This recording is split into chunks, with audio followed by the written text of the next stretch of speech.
चुनाव लड़ते हैं।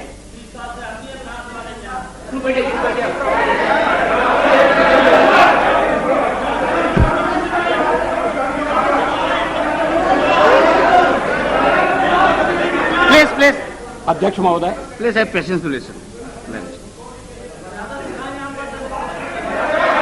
गठबंधन बनाकर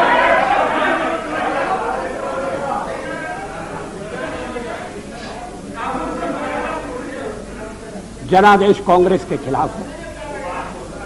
कांग्रेस की संख्या आधी रह गई है। अलग अलग क्षेत्रों में अलग अलग ढंग से लोगों ने अपनी राय प्रकट की है। अब सब अगर इकट्ठे आ रहे हैं और कांग्रेस का समर्थन प्राप्त कर रहे हैं और कांग्रेस समर्थन देने को तैयार है। कल मेरे मित्र श्री जॉर्ज फर्नांडिस ने जो कुछ कहा, मैं उसको दोहराना नहीं चाहता।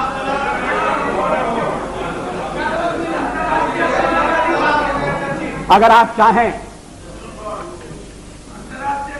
तो फैसला कर सकते हैं कि भाई हमने एक दूसरे को गाली दी होगी, मगर चलो छोड़ो, आज तो सबको मिलकर बीजेपी को गाली देना है। अगर ये सामूहिक निर्णय है, मुझे कुछ कहना नहीं है, लेकिन इस तरह का निर्णय नकारात्मक होगा, इस तरह का निर्णय प्रतिक्रियात्मक होगा, इस तरह का निर्णय केवल हमें आने से रोकने के लिए होगा और ये लोकतंत्र को स्वस्थ बनाने वाली परंपरा नहीं डालेगा। ये आज मैं आपको चेतावनी देना चाहता हूं। हम तो प्रतिपक्ष में बैठने के लिए तैयार हैं। अध्यक्ष महोदय, जब मैं राजनीति में आया, मैंने कभी सोचा भी नहीं था कि मैं एमपी बनूंगा। मैं पत्रकार था और ये राजनीति, जिस तरह की राजनीति चल रही है, मुझे रास नहीं आती।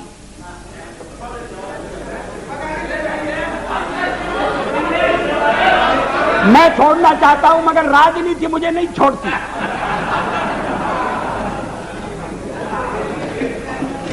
विरोधी दल का नेता हुआ, आज प्रधानमंत्री हूं, थोड़ी देर बाद नहीं रहूंगा।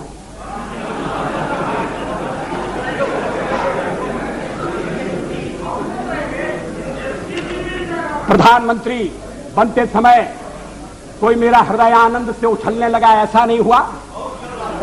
और सब कुछ छोड़ छाड़ कर जब चला जाऊंगा, तब भी मेरे मन में किसी तरह की म्लानता होगी, ऐसा आप मत समझिए।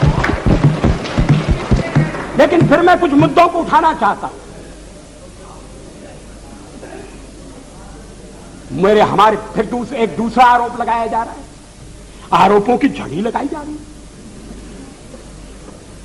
आपने अनेक महत्वपूर्ण मुद्दों को छोड़ दिया।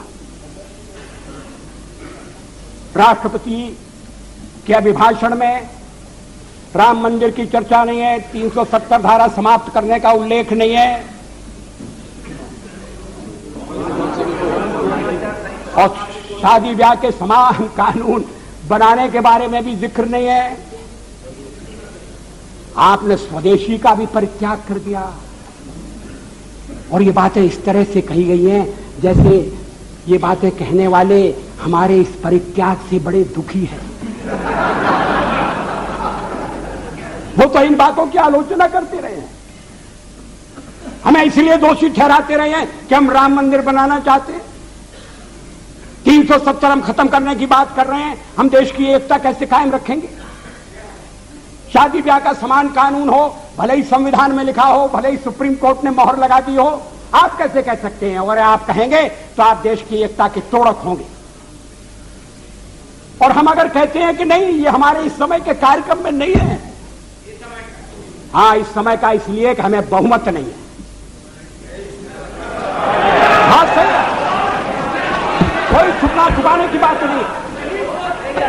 बहुमत मिलने से करते आखिर हम बहुमत के लिए लड़ रहे हैं। ये है cat out of bag, now cat is out of bag.